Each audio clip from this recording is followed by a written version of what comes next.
এর আগে আমরা যে খবর আপনাদের জানিয়েছিলাম, বর্ধমানে যে মর্মান্তিক দুর্ঘটনা ঘটেছে আর আলকাতরা বোঝাই একটি ট্যাঙ্কার একটি প্রাইভেট গাড়ির উপরে পড়ে গিয়েছিল এবং পুলিশ এবং দমকল ঘটনাস্থলে পৌঁছে ট্যাঙ্কারটি তোলার চেষ্টা করছিল। এখনো পর্যন্ত যা জানতে পারছি আমরা, সেই যাত্রী বোঝাই গাড়ির মধ্যে 6 জন রয়েছিলেন এবং একজন শিশু সমেত। এখনকার কি পরিস্থিতি আমাদের প্রতিনিধি অরূপ লাহা জানাবেন। অরূপ, কি অবস্থা? পর্যন্ত দুটো ট্রেন ঘটনাস্থলে এসছে এবং স্থানীয় বাসিন্দারা উদ্ধারের কাজে হাত লাগিয়েছেন।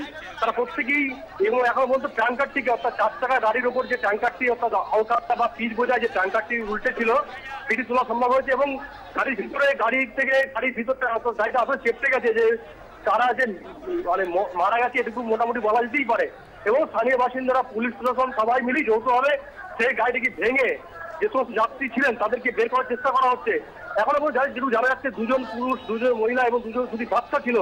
প্রত্যেকেই বেঁচে থাকার কোনো আশঙ্কা করা যাচ্ছে, মানে বেঁচে থাকার কোনো সম্ভাবনা নেই এমনটাই মনে করা হচ্ছে।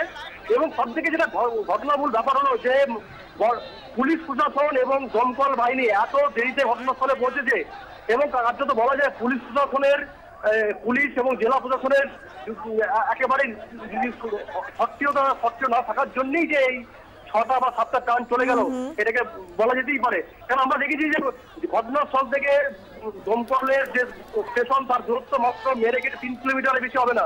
সেখান থেকে দমকল আসতে সময় লাগবে প্রায় 1.5 ঘন্টা। এবং তারপরেও যখন দেখা যাচ্ছে যে একটা দমকলের কাজ করতে পারছে না, তখন আরো একটা দমকল আসতে আরো 1.5 ঘন্টা সময় লাগলো। এবং প্রথম থেকেই বলে রাখছি যে পুলিশ প্রশাসনের, যেটা স্থানীয় বাসিন্দাদের অভিযোগ, যে পুলিশ প্রশাসন সক্রিয় ছিল না এবং তার পাশাপাশি পাবলিক, স্থানীয় বাসিন্দা যখন উদ্ধারের কাজে হাত লাগিয়েছে তারপরেও কিন্তু পুলিশ বোঝাই যাচ্ছে। বড় পরিস্থিতি কি রকম, তুমি পরিস্থিতির উপর নজর রাখো। আবারও তোমার সঙ্গে আমরা পরবর্তীতে যোগাযোগ করছি।